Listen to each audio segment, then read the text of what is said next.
Hi, this is Mike Bauer with Houston Independent Insurance, and today we're going to be talking about Medicare costs and coverage. And just want to explain to you original Medicare and how that works, and then we'll talk about the Part D plan and then Part C, which combines A, B, and D together. So with original Medicare, you have two parts. You have Part A and Part B. Part A is your hospital coverage that covers for hospitals. You have to have worked at least 10 years or more to get it for premium free. And then there is a deductible. You pay the first $1,364.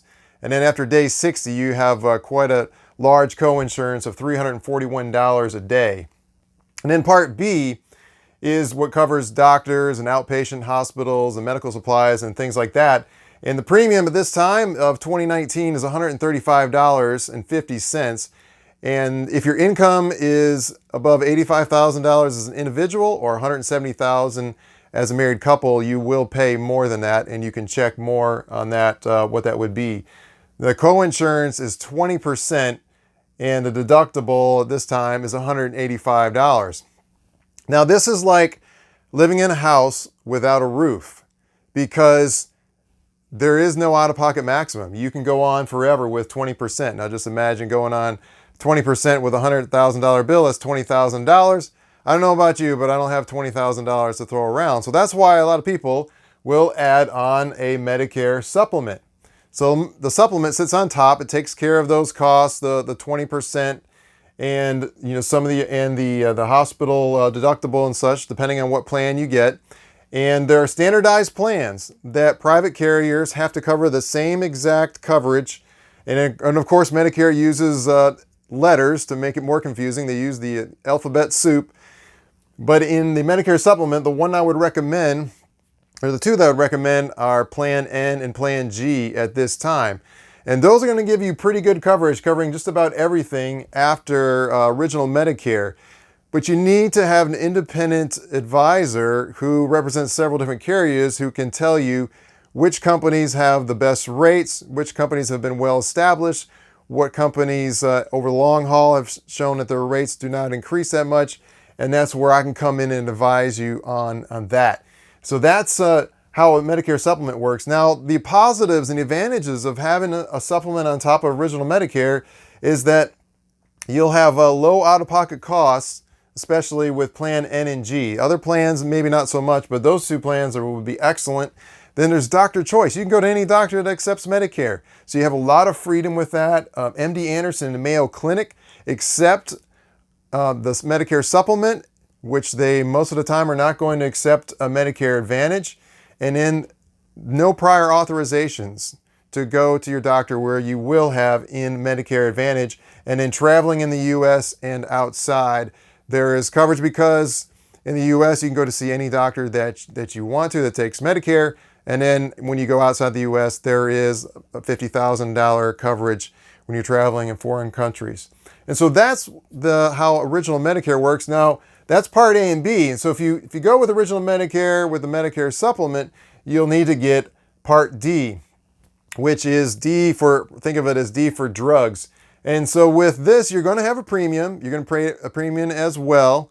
And if you get one with a little bit higher deductible, you pay a lower premium. Or if you want to pay a higher premium, you get a lower deductible.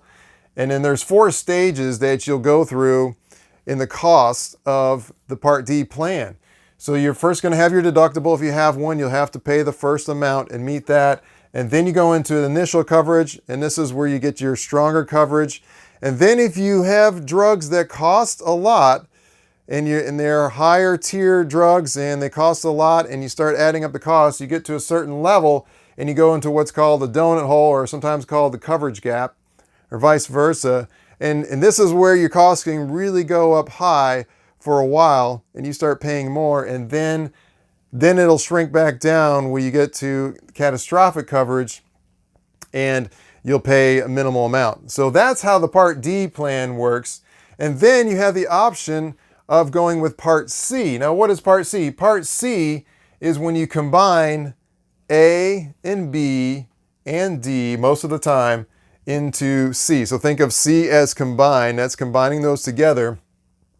And what happens here is that private companies are going to take care of you. They're going to give you what original Medicare would offer or better. That's the required by law. And so the federal government is going to pay the private carriers a certain amount of money. Then they're going to be your carrier, and you're going to go through them, and you'll have to have a network, an HMO network, where you have a primary care physician, and then you go to see the specialist through the primary care in most cases. And you could also go into a PPO where you have a select network of doctors that you can go to, and if you go outside the network, you have to pay a higher cost with that. And so these will have out-of-pocket maximums. Often they're like at $3,400 for an HMO, $6,700 for a PPO, and you pay as you go. Now, one of the great advantages of a Medicare Advantage is the lower premiums. So generally speaking, they're going to have lower premiums than if you would pay for a Medicare supplement. And so people like that for that reason. And also there's extra benefits that'll be rolled in often. Often you can get some dental, some vision, some hearing over the counter, depending on the plan.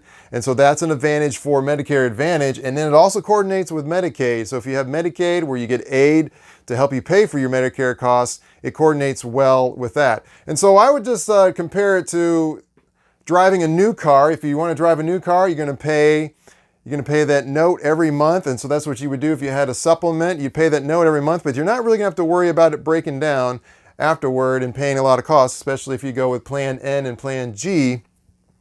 And Medicare Advantage is like driving a little bit of an older car where in some cases you don't even pay any premium up front.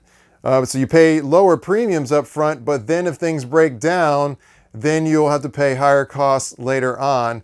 And that's how those two work. And so you just have to weigh what's best for you and in your situation. And so that's a summary of Medicare coverage and Medicare cost. My name is Mike Bauer with Houston Independent Insurance. And go ahead and click on that button to schedule an appointment. We'll set up an appointment for a free consultation. We'll talk to you and help you out to understand how this would work best for you. Thank you very much again. And remember that we're here to help you, the client, and not the carrier. Have a great day.